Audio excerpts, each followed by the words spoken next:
Welcome to More Than Words, a podcast about treating the whole child, brought to you by the Reading and Language Learning Center. I'm your host, Tristan, and today I'm joined by singer and vocal music educator Wesley Diener to discuss teaching language through music. Hi, Wesley. How are you? Hello, Tristan. I am wonderful. How are you? I'm great. We're so happy to have you here. And I want to just give people some background to Wesley and I. Wesley and I went to school together, and it was absolutely wonderful. So I'm really excited that you're here. Well, I'm excited to be here, and I am honored to be talking about this with you. Yeah, we're so excited. So just start by telling everyone who you are. Fabulous. So, I am first and foremost the owner and operator of WD Studio, which is a voice studio that works with singers and voice users of all ages and experiences to develop their voices. In addition to that, I am an opera and musical theater singer and performer. So Tristan knows that when we went to school, we were studying music together. I studied music and theater at the University of Virginia and have gone on to perform across the country and internationally in operas and in musicals. Now I split my time between Chicago and DC and am traveling all over to perform and to see my students perform and to get to work with new voice users all over. Oh, that is so much fun. I absolutely love it. I love hearing about the studio because it just makes my heart really happy. Because you're doing something so much that's just so much fun. Yeah. It is. It is. Fun is number one. Yeah. And you said you are in Chicago, and if people were looking to find like WD Studio, what would they do? That's a great question. We are at wdstudio.org, and everything we do is online. So you can click around the website, see what we offer, which is mostly individual voice lessons, which can cover anything from singing to speaking to questions that you have about your voice. And there's plenty of ways online to get in touch with us. So if anybody wants to connect with us or with me, we'd be more than happy to meet you. Fabulous. I'll put the link to your website in the show notes so people can quickly find you guys. Amazing. Perfect. Well, let's hop into all the questions. So first and foremost, what is WD Studio and what's the main goal? Great. So WD Studio is a virtual voice studio.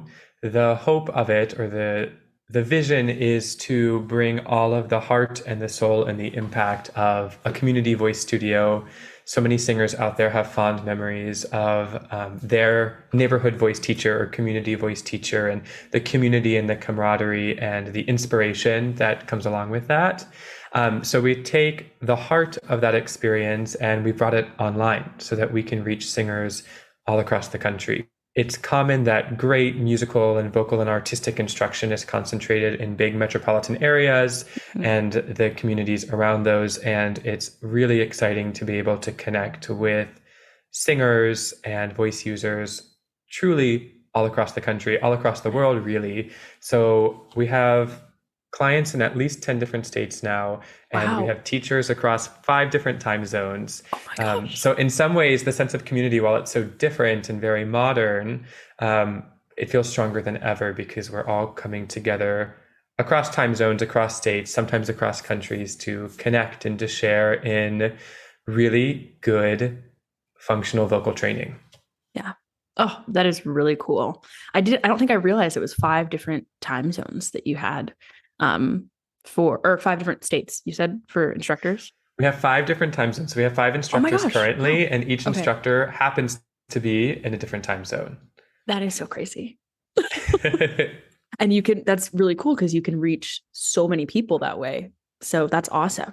You've said that you have a wide range of like vocal users that you work with. So what's the age range that you teach? Is it massive? Is it tiny? What's the deal?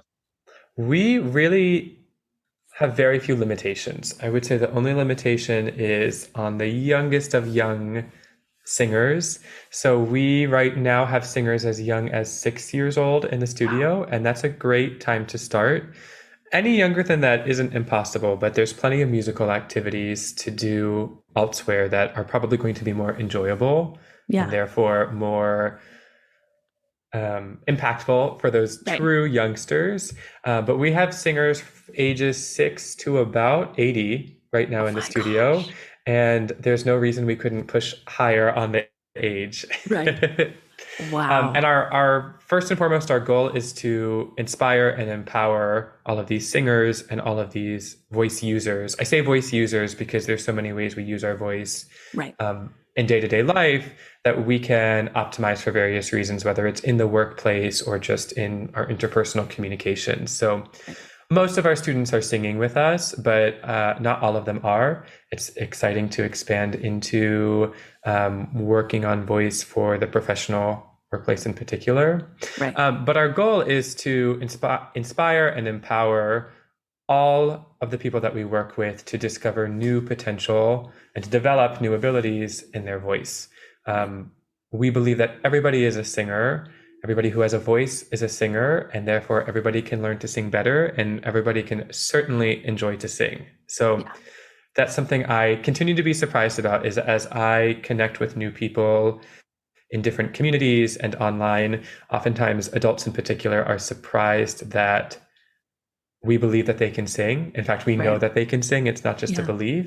And I've known this for so long that it continues to be a surprise for me when adults are shocked to hear that it could be worthwhile for them to explore their own voices. Yeah. Oh, that is so cool. And for, like you said, for you and for me as well, like we grew up singing. So to us, it just like makes sense. Like, oh, yeah, of course you can use your voice. But it's really cool to get that in someone's ear really young. And then also to revive that like love and joy for singing and just like you said, using your voice at any age above, like being in school. Often people don't know that there's the ability to find like music and singing in your community after being in the school system. So this is really cool Hmm. work that you guys are Hmm. doing. Yeah, that's true. And I think you were really onto something, Tristan, with planting the seed early.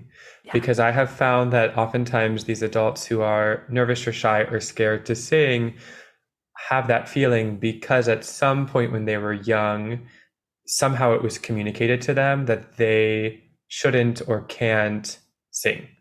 Right. So it's really special also for us to connect with singers that are particularly young because we get to start them on a lifetime of singing and a lifetime of enjoying their voice. Yeah. That's awesome. So what does a typical session look like then? How do you get that inspiration planted so early? Yeah, it's really going to depend on the student and their goals and what they're working on. But broadly speaking, in every lesson, there'll be a component. Well, first and foremost, a teacher will check in with the student, and that's really important. Sometimes our Yeah. youngsters are surprised that we want to hear so much about them, Yeah. but singing is such a personal and intimate activity and craft that we take the time to check in, see how they're doing, what has happened in their week. Our emotions are very closely connected to how our voices are going to come through. Right. So that's important. We check in and then we warm up and we develop the voice. And I say those two things together very intentionally because they go hand in hand. And oftentimes we think with singing, we think about warming up and then we sing the song.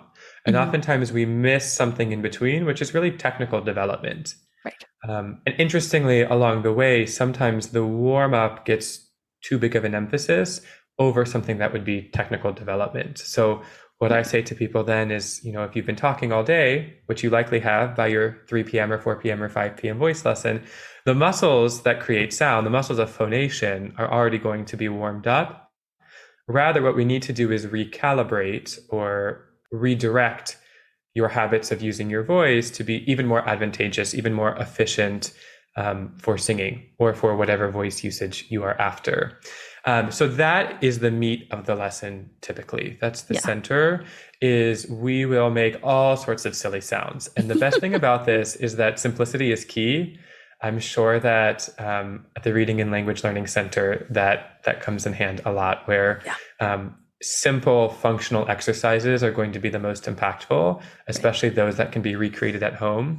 So we make all sorts of sounds that seem totally silly and very fun, and sometimes a little bit scary because they're vulnerable, to explore our voices. There's concepts of chest voice, which is the lower quality of our voice, and head voice, which is the higher function of our voice, that we'll spend a lot of time working on with new singers of any age.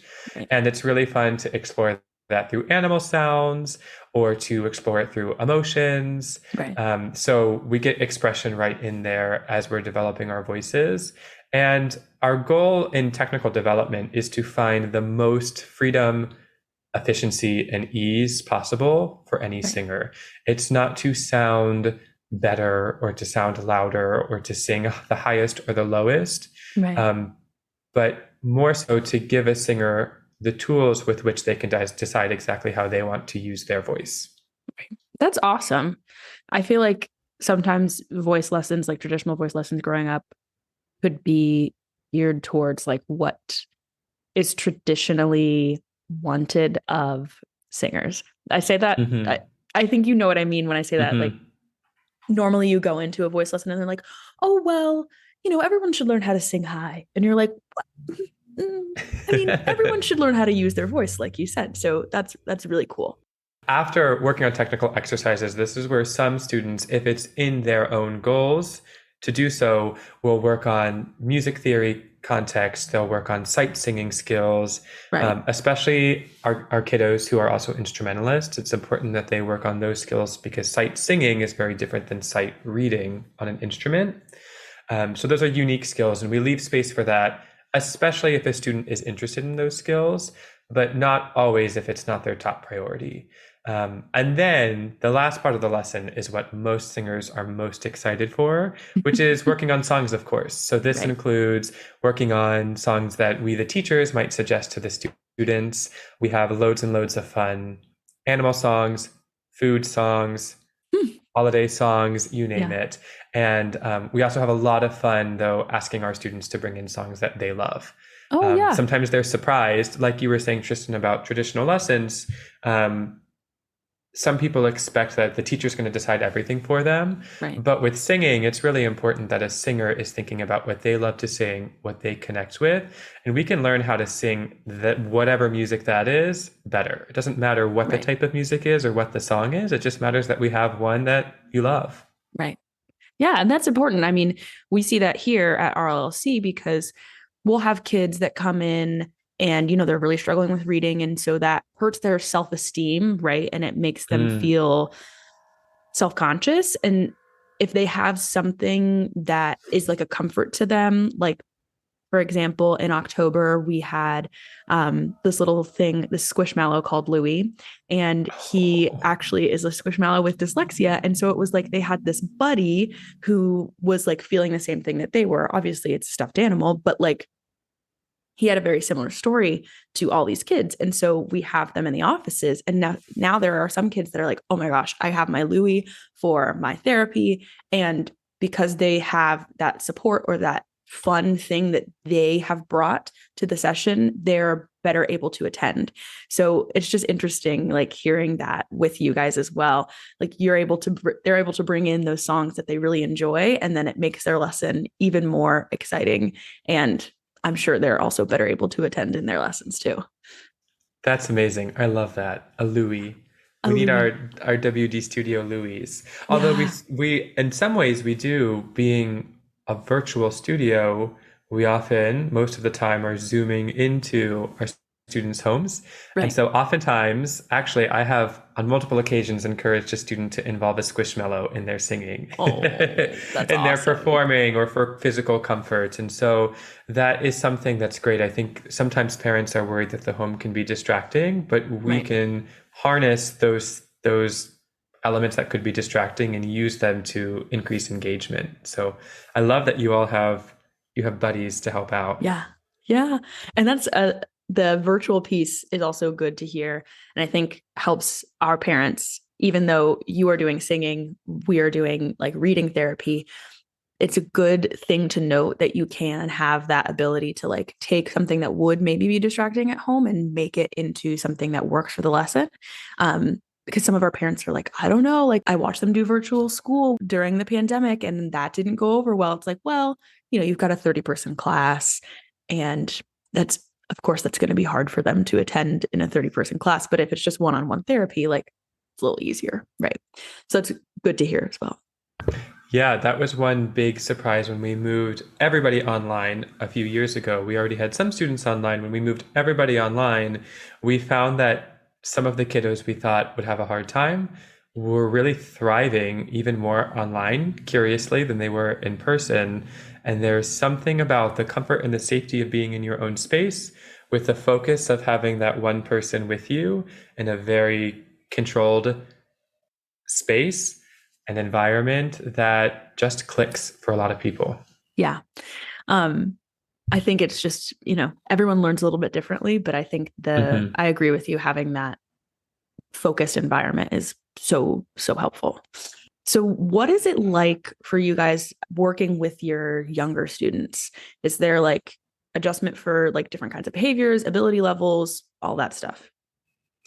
Well, first and foremost, it is so fun working with younger students. And I personally, on my teaching roster, I have more older students and adult students generally, and that's where my roster is going. But I always make sure to keep a few youngsters on my teaching days because they just brighten everything around them.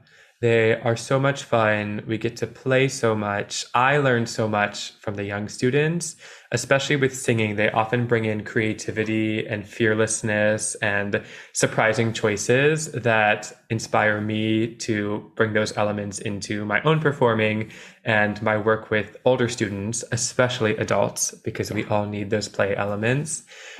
So it is a blast to have quick, fun, engaging lessons.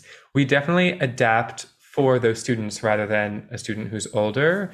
Right. And the biggest priorities are to make sure that the lessons are fun, that they move quickly, that they're engaging.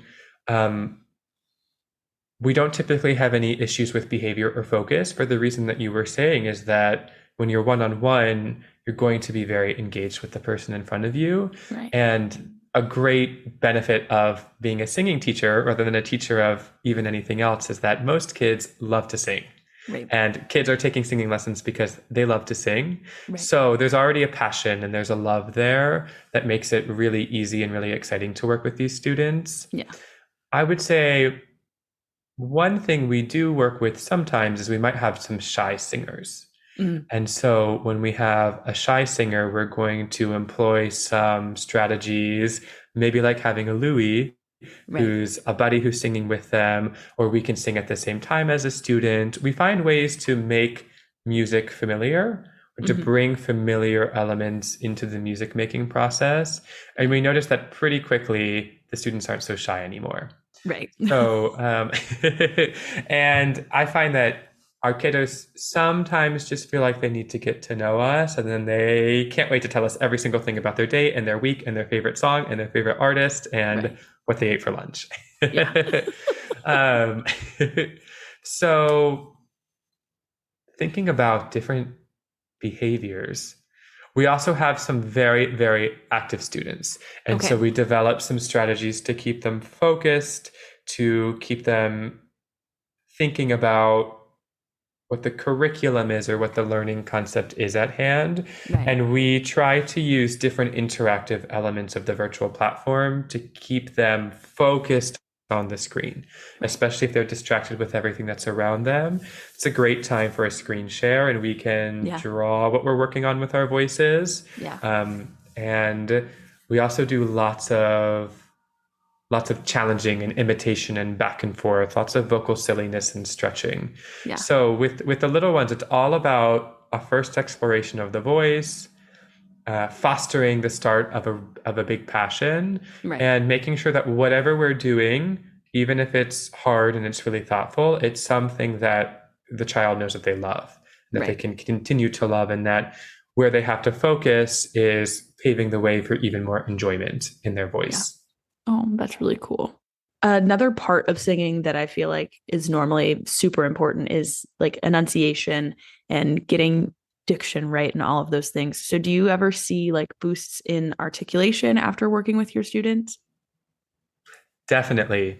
Yes, we definitely notice big changes in enunciation, in particular articulation, with our students because it's really impossible to teach great vocal technique and avoid the concepts of articulation. Right. Essentially, my personal philosophy on teaching voice is that we can free the articulators, we can activate the articulators in a way that keep them engaged in enunciation, but Mm-hmm. free them from detracting from our vocal freedom Okay. to free up our voices. Right. And so part of the reason that is that, and many people don't know this, is that we can't directly control, and oftentimes we can't directly feel the activity of our vocal cords or our Mm, vocal folds right. or the muscles inside of our larynx, which is where our vocal folds are. Right. So because of that, we have to find different, slightly more indirect ways to enact change in our vocal Mm-hmm. function. And the articulators are they're great components that we can change. So we can change how open and released our jaw is. We can be really aware of our tongue, especially the tip of our tongue.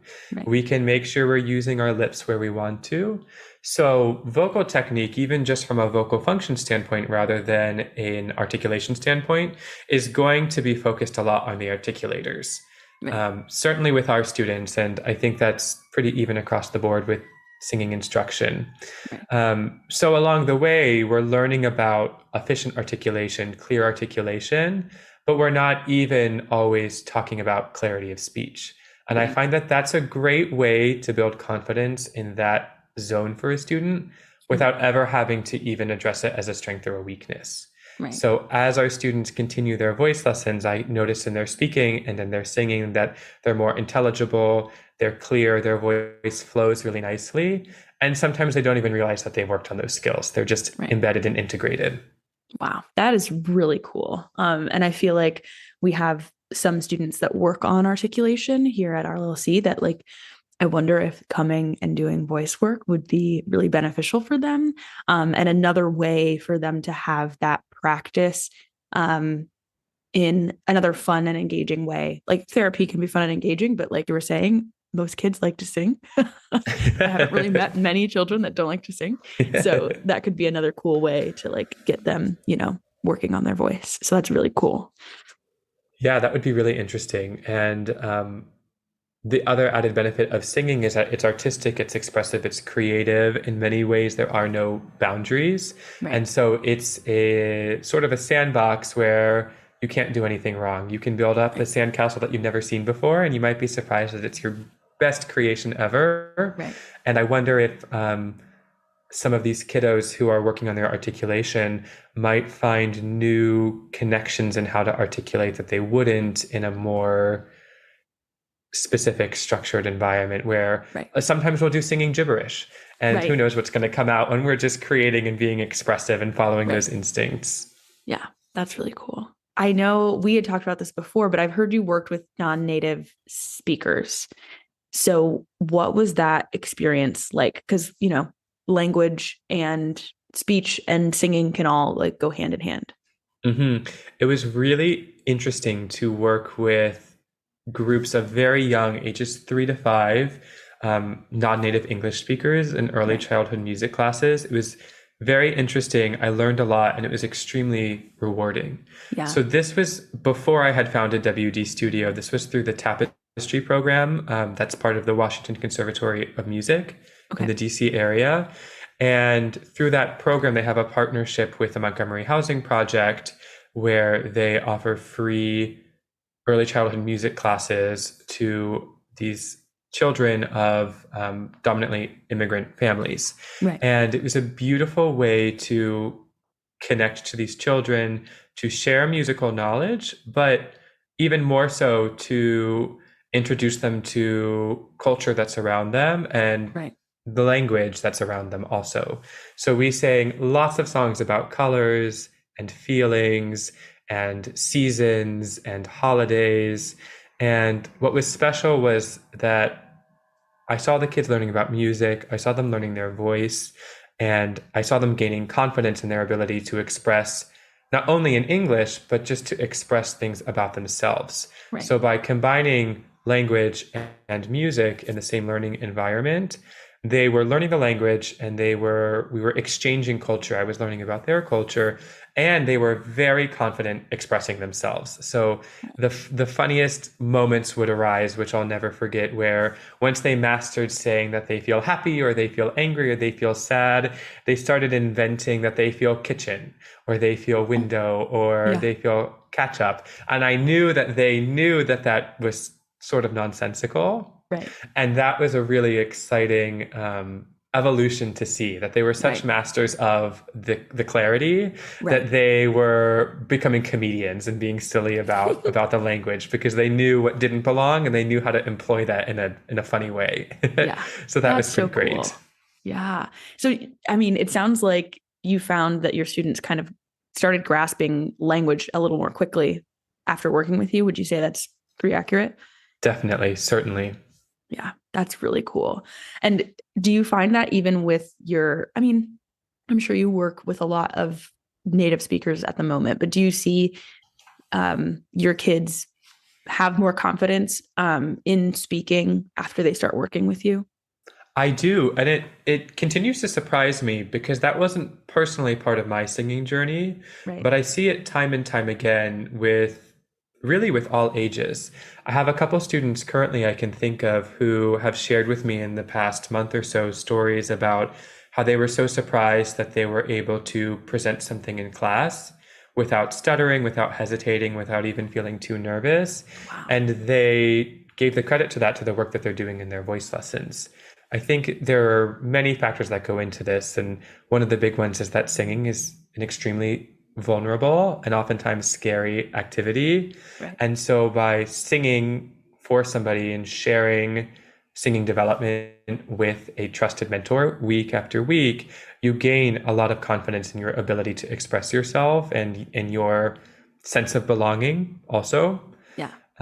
But also, when you are used to stretching your voices far beyond the demands needed by everyday speech or even presentations, then conversation, presentations, formal speaking Right. seems not so intimidating and not so challenging if you've been singing high C's or you've stretched your voice into the cellar, if you've been belting Right. out Let It Go. I have heard a lot about adults too feeling much more confident in the workplace just from having sung. Students I've had where we've never talked about their speaking voice will come back and tell me that finally their patients understand them or that Wow. they're expressing their emotions more accurately. So we see it with kids and we see it with adults. Wow. That's really cool. I mean, I think it's often overlooked. We have like a couple people that reach out saying like, "Hey, do you work with adults?" Like I'm like starting to realize that I may have like a speech or a language delay. And it's just I think a lot of people think you can't get over that at a certain age, but hearing this, I hope will like remind people that you can work on anything at any age and you can Mhm. see improvement in the way that you want to. So that is really cool. I hope so. I hope that this inspires some adults to Yeah. explore whatever it is, even if it's to learn to play tennis like a pro. Right. But it's been amazing to inspire some adults and then see them. I can think of one student who started singing with us when she was 79. And after 3 months of voice lessons, her range had literally doubled. And it Oh my kept going gosh. from there. Oh my gosh. That is incredible. So Wow. it's never too late. Exactly. Truly. Oh my goodness. And so I'm sure, I mean, I'm sure the answer to this is yes, but do you see like all of your clients have more confidence after they start working with you? Oh, yes, yes. And that's really important. That's something that we measure. Yeah. We check in with our students, we ask them, we try to keep track of confidence Yeah. as much as one can measure in unquantifiable, Right. because that is our number one priority, Right. tied with fun. Fun and Kind of confidence, fun. but they really Yeah. go hand in hand. Right. I think confidence feels fun. Really, truly embodied confidence is fun. And there's no way to get to know your voice and to develop your voice without also gaining confidence in your voice and Right. therefore in yourself. For me personally, on my journey, I happened upon voice lessons when I was at an all-time low in confidence as a performer, and being able to develop tangible functional skills Right. that were both technical and artistic continued to provide the confidence for me to continue performing, to continue pursuing my passion and my dreams. And that's probably the primary motivation for me to continue being a voice teacher, is Yeah. to instill that confidence in others. And I love meeting students who already know that they want to gain confidence, because then we can just skyrocket towards those goals. Yeah. Oh, that's so amazing. I love hearing that. And we see like similar things. The kids often don't come to us knowing that they want to gain more confidence. They just know that they're having problems reading.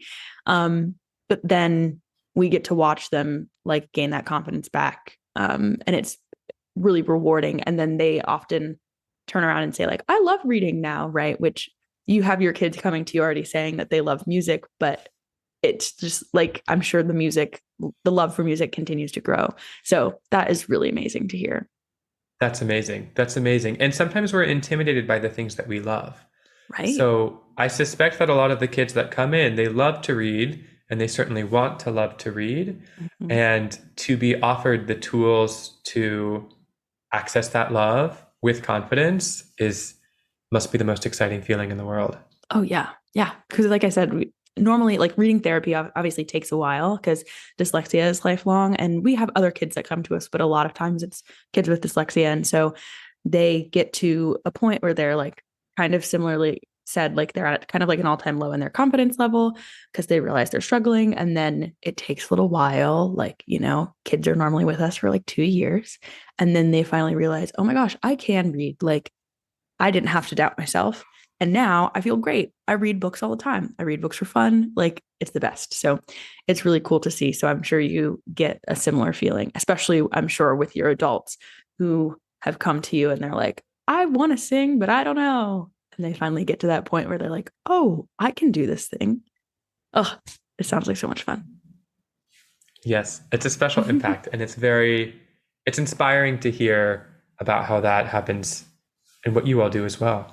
Yeah, it's a lot of fun. And I wish I were the one doing most of it, but it's still fun to hear the stories about it from all of our therapists. It's really, really cool. It takes a village. Yes, exactly. Yeah. Well, I think that was my last question for you. Do you have anything else you want to add?